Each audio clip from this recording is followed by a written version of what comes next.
नमस्कार, पेश है न्यूज रफ्तार से। गैंगस्टर लॉरेंस बिश्नोई ने जांचकर्ताओं को बताया है कि कनाडा में रहने वाले गोल्डी बराड़ समेत उसके गिरोह के सदस्यों ने साजिश रचकर गायक सिद्धू मूसेवाला की हत्या की थी। अधिकारियों ने बताया है कि पूछताछ में लॉरेंस बिश्नोई ने आरोप लगाया है कि मूसेवाला अकाली दल के युवा नेता विक्रमजीत सिंह उर्फ विक्की मिड्डू खेड़ा की पिछले साल 7 अगस्त को हुई हत्या में शामिल था, जिसके कारण लॉरेंस बिश्नोई और पंजाबी गायक मूसेवाला के बीच दुश्मनी पनपी। हम आपको बता दें कि लॉरेंस बिश्नोई मौजूदा समय में दिल्ली पुलिस के विशेष प्रकोष्ठ की हिरासत में है।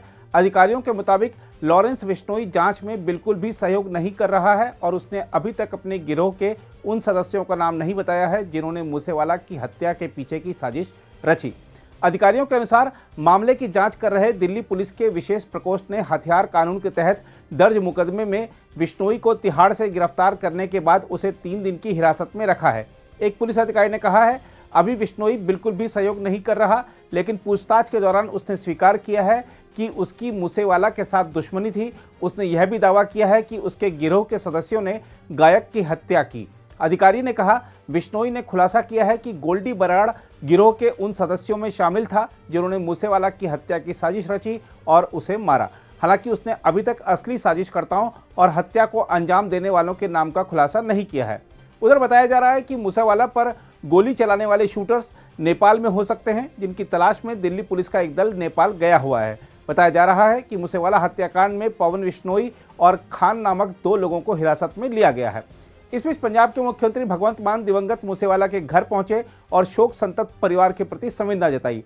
भगवंत मान सुबह करीब 10 बजे मूसा गांव स्थित मूसेवाला के घर पहुंचे और उनके परिवार के साथ करीब 1 घंटे का समय बिताया। मुख्यमंत्री के दौरे के मद्देनजर मूसेवाला के आवास के बाहर भारी पुलिस बल तैनात किया गया था।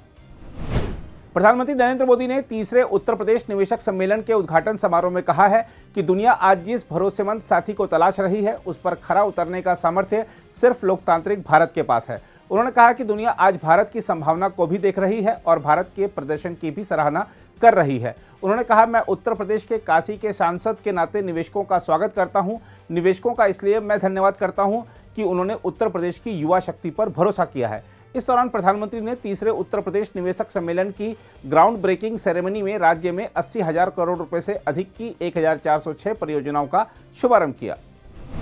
प्रवर्तन निदेशालय ने नया समन जारी कर समाचार पत्र नेशनल हेराल्ड से जुड़े धन शोधन के एक मामले में कांग्रेस नेता राहुल गांधी को 13 जून को पूछताछ के लिए बुलाया है। ईडी ने इससे पहले कांग्रेस नेता राहुल गांधी को 2 जून को पेश होने के लिए कहा था, लेकिन केरल की वायनाड लोकसभा सीट से सांसद राहुल गांधी ने पेश होने के लिए कोई दूसरी तारीख देने का अनुरोध करते हुए कहा था कि वह देश से बाहर हैं। वहीं कांग्रेस अध्यक्ष सोनिया गांधी को ईडी ने 8 जून को तलब किया है। दिल्ली उच्च न्यायालय ने शुक्रवार को हवाई अड्डों और विमान में मास्क लगाने तथा हाथ धोने से जुड़े नियमों का उल्लंघन करने वाले यात्रियों के खिलाफ कड़ी कार्रवाई करने का निर्देश दिया।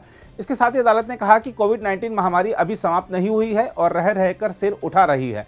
अदालत ने कहा कि कोविड-19 से बचाव से जुड़े नियमों का उल्लंघन करने वाले लोगों के खिलाफ न सिर्फ मामला दर्ज होना चाहिए, बल्कि उन पर जुर्माना भी लगाया जाना चाहिए। अदालत ने कहा कि ऐसे लोगों को नो फ्लाई सूची में डाल देना चाहिए। उत्तराखंड की चंपावत विधानसभा सीट पर हुए उपचुनाव में धमाकेदार जीत दर्ज करने के बाद मुख्यमंत्री पुष्कर सिंह धामी ने जनता और प्रधानमंत्री नरेंद्र मोदी का हृदय से आभार जताया है और कहा है कि प्रधानमंत्री के सतत मार्गदर्शन के कारण ही वह लोगों के स्नेह और आशीर्वाद के पात्र बन सके हैं। हम आपको बता दें कि उपचुनाव 31 मई को हुए थे और शुक्रवार को नतीजे घोषित हुए, जिसमें धामी ने अपने निकटतम प्रतिद्वंदी कांग्रेस की निर्मला गहतोड़ी को 55,025 मतों से हराया। धामी के सामने सभी प्रत्याशियों की जमानतें जब्त हो गई हैं। कांग्रेस अध्यक्ष सोनिया गांधी और संगठन महासचिव केसी वेणुगोपाल के बाद पार्टी महासचिव प्रियंका गांधी वाड्रा भी कोरोना वायरस से संक्रमित हो गई हैं।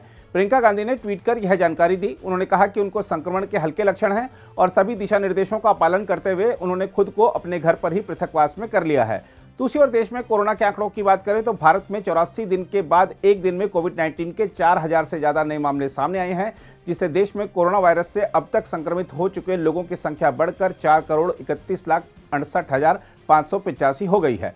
वहीं उपचाराधीन मरीजों की संख्या 21,177 पर पहुंच गई है। पिछले 24 घंटे में संक्रमण से 10 मरीजों की मृत्यु हो गई, जिससे कोरोना से जान गंवाने वाले लोगों की संख्या बढ़कर 5,24,651 पर पहुंच गई है। खेल मंत्री अनुराग ठाकुर ने विश्व बाइसिकल दिवस पर देशव्यापी Fit India Freedom Rider cycle rally की शुरुआत की और 750 युवा साइकिलिस्टों के साथ 7.5 किलोमीटर की दूरी भी तय की।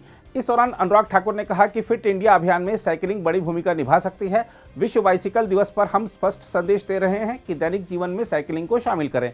उन्होंने कहा कि इससे आप स्वस्थ रहेंगे और स्वच्छ भारत के निर्माण में योगदान दे सकेंगे। अनुराग ठाकुर ने मेजर ध्यानचंद स्टेडियम पर कानून मंत्री किरेन रिजिजू, स्वास्थ्य और परिवार कल्याण मंत्री मनसुख मांडविया और विदेश राज्य मंत्री मीनाक्षी लेखी की मौजूदगी में कार्यक्रम को हरी झंडी दिखाई। अमेरिका के राष्ट्रपति जो बाइडेन ने राष्ट्र के नाम संबोधन में संसद से बंदूक नियंत्रण की दिशा में प्रभावी कदम उठाने का आग्रह किया है। उन्होंने सांसदों से देश में एक के बाद एक गोलीबारी की घटनाओं के मद्देनजर हथियारों की बिक्री की सीमा लागू करने पर विचार करने को कहा। व्हाइट हाउस में दिए अपने संबोधन में बाइडेन ने पिछले हमलों के बाद इस तरह के प्रयास विफल करने के मद्देनजर कांग्रेस पर सख्त बंदूक कानून लागू करने का दबाव बनाने की कोशिश की। उन्होंने कहा, आखिर हम और कितने नरसंहार देखना चाहते हैं। भारतीय धुरंधर विश्वनाथन आनंद ने नॉर्वे शतरंज टूर्नामेंट के क्लासिकल वर्ग में अपना शानदार फॉर्म बरकरार रखते हुए तीसरे दौर में चीन के वांग हाओ को हराकर लगातार तीसरी जीत दर्ज की। 52 वर्ष के विश्वनाथ आनंद ने आर्मागेडोन यानी सडन डेथ में यह मुकाबला जीता। चूंकि निर्धारित समय तक 39 चालों के बाद मैच ड्रॉ हो गया था, आनंद ने 44 चालों में हाओ को हराया और अब उनके 7.5 अंक हो गए हैं।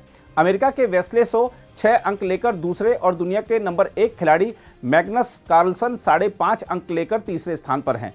विश्वनाथन आनंद ने इससे पहले क्लासिकल वर्ग में फ्रांस के मैक्सिम वाचियर लाग्रेव और बुल्गारिया के वेस्लिन टोपालेव को हराया था। घरेलू शेयर बाजारों में उतार चढ़ाव के बीच कारोबार समाप्त होने से ठीक पहले बिकवाली होने से मानक सूचकांक बीएसई सेंसेक्स 49 अंक की गिरावट के साथ बंद हुआ। 30 शेयरों पर आधारित सेंसेक्स कारोबार के दौरान ज्यादातर समय लाभ में रहा, लेकिन कारोबार समाप्त होने से ठीक पहले बिकवाली का जोर होने से यह 48.88 अंक यानी 0.09% की गिरावट के साथ 55,769.23 अंक पर बंद हुआ। नेशनल स्टॉक एक्सचेंज का निफ्टी भी अपनी बढ़त को बरकरार नहीं रख पाया और 43.70 अंक यानी 0.26% गिरावट के साथ 16,584.30 अंक पर बंद हुआ। अगर आप भी लेना चाहते हैं देश दुनिया की तमाम जानकारी तो आज ही सब्सक्राइब करें हमारे चैनल को। साथ ही नीचे दिए बेल आइकन को जरूर दबाएं ताकि हर अपडेट आप तक पहुंच सके।